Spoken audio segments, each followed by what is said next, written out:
কাঁচা আম থাকতে থাকতে বানিয়ে নাও সুস্বাদু একটা ক্যান্ডি রেসিপি। এই কাঁচা আমের ক্যান্ডিগুলো এতটাই খেতে ভালো লাগে, ছোট থেকে বড় সকলে পছন্দ করবে।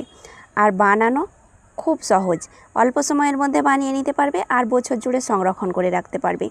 কিভাবে বানালে বছর সংরক্ষণ করে রাখতে পারবে, নষ্ট হবে না, আজকের পুরো ভিডিওতে সেটাই দেখাবো। ভিডিওটা না কেটে পুরোটা দেখার চেষ্টা করবে, তাহলে খুব সহজে বানাতে পারবে। কথা না বাড়িয়ে চলো ঝটপট শুরু করে নিই। ক্যান্ডি বানানোর জন্য আমি দুটো কাঁচা আম নিয়েছি, আর আম দুটো অবশ্যই কাঁচা নেওয়ার চেষ্টা করবে, আধা পাকা নেবে না। আর আঁটি বাদ দিয়ে এই রকম স্লাইস করে কেটে নিয়েছি, পাতলা পাতলা করে আর লম্বা করে। লম্বা লম্বা করে কেটে নিলে ক্যান্ডিগুলো বেশি দেখতে ভালো লাগে, খেতেও ভালো লাগে। এবার বন্ধুরা, চুলোর মধ্যে একটা কড়াই বসিয়ে দিয়েছি পরিমাণ মতো জল। এতটাই জল দেবে যেন সেই জলের মধ্যে আমগুলো ডুবে থাকে। 1 চামচ পরিমাণে লবণ দিয়ে একটু নাড়াচাড়া করে জলটা ফুটে আসা পর্যন্ত অপেক্ষা করব। জল যখন এইভাবে ফুটে যাবে, সেই সময় আমি আমের টুকরোগুলো দিয়ে দিয়েছি।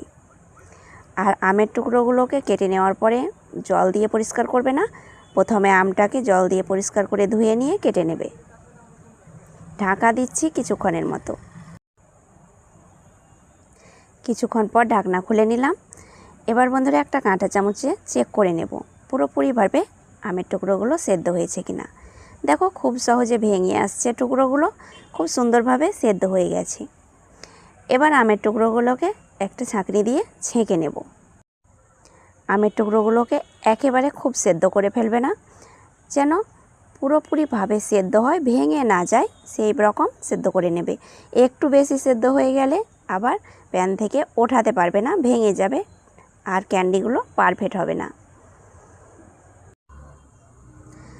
আর দেখো বন্ধুরা, একদম ক্যান্ডিগুলো একটাও ভেঙে যায়নি। এবার আমি দিয়ে দিচ্ছি চিনি গুঁড়ো। এখানে আমি 100 গ্রাম পরিমাণে চিনিকে গুঁড়ো করে রেখেছিলাম, সেটা সম্পূর্ণ দিয়ে দিচ্ছি। আর অবশ্যই তোমরা আমটার টক ভাব কম থাকলে চিনির পরিমাণটা কম দেবে, আর টক বেশি থাকলে একটু চিনি পরিমাণ বেশি দেবে। এবার যে যেমন মিষ্টি খেতে পছন্দ করো সেই পরিমাণে চিনিটা অ্যাড করবে, একটু চেক করে নেবে। একটু নাড়াচাড়া করে ঢাকা দিচ্ছি 3 ঘন্টা মতো। 3 ঘন্টা পর এবার দেখো, চিনিটা একদম জল ছেড়ে দিয়েছে, আর সেই জলের মধ্যে ক্যান্ডিগুলো ডুবে থাকার ফলে মিষ্টিটা পুরোপুরিভাবে আমের মধ্যে ঢুকে গেছে। অবশ্যই তোমরা চেষ্টা করবে 3 থেকে 4 ঘন্টা চিনির মধ্যে ডুবিয়ে রাখার, তাহলে মিষ্টিটা পুরোপুরিভাবে ক্যান্ডির মধ্যে ঢুকে যাবে আর খেতে বেশি ভালো লাগবে। পারলে তোমরা ওভারনাইটও ভিজিয়ে রাখতে পারো। এবার আমি চিনির সেরা থেকে আমের টুকরোগুলোকে তুলে একটা থালার মধ্যে নিলাম, আর থালাটাতে অবশ্যই একটু তেল ব্রাশ করবে, তাহলে ক্যান্ডিগুলো শুকানোর পরে থালার মধ্যে চিপকে লেগে যাবে না। এবার একটা একটা করে ছড়িয়ে ভালোভাবে আমি দিয়ে দিচ্ছি।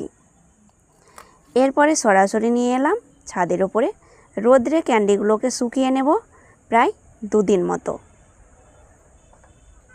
2 দিন পর ফিরে এলাম বন্ধুরা, দেখতেই পাচ্ছ ক্যান্ডিগুলো কতটা ভালোভাবে শুকিয়ে গেছে। আর এইভাবে অবশ্যই শুকিয়ে নেবে। ক্যান্ডিগুলোকে ভালোভাবে শুকিয়ে নিলে নষ্ট হবে না, অনেক দিন সংরক্ষণ করে রাখতে পারবে, আর বন্ধুরা খেতেও বেশি ভালো লাগবে। এবার আমি চলে যাচ্ছি পরের ধাপে। একটা প্লেটের মধ্যে ক্যান্ডিগুলোকে তুলে নিচ্ছি। আশা করছি এই ভিডিওটা তোমাদের খুব সহজ মনে হয়েছে আর ভালো লেগেছে। ভালো লেগে থাকলে অবশ্যই লাইক করবে, আর বন্ধুদের সঙ্গে বেশি বেশি করে শেয়ার করবে, তারাও যেন এইভাবে ক্যান্ডিটা বানায়। আর অবশ্যই চ্যানেলটাকে সাবস্ক্রাইব করে আমার সঙ্গে থাকবে বন্ধু হয়ে। এবার আমি কিছু পরিমাণে চিনি গুঁড়ো ওপরে ছড়িয়ে দিচ্ছি, তারপর একটু মেখে নিচ্ছি।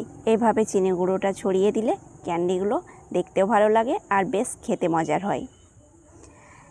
আর বন্ধুরা, অবশ্যই কমেন্টে লিখতে ভুলবে না রেসিপিটা তোমাদের কেমন লাগলো। আর এই রেসিপিটা দেখার পরে বাড়িতে তোমরা বানিয়ে বছর জুড়ে সংরক্ষণ করে রাখতে পারবে এই ক্যান্ডিগুলো। পুরো ভিডিওটা অবশ্যই তোমরা দেখবে, স্কিপ করে দেখলে কিন্তু পারফেক্ট ক্যান্ডিটা বানাতে পারবে না। দেখতেই পাচ্ছ বন্ধুরা কতটা সুন্দর হয়েছে, একটাও ক্যান্ডি কিন্তু ভেঙে যায়নি।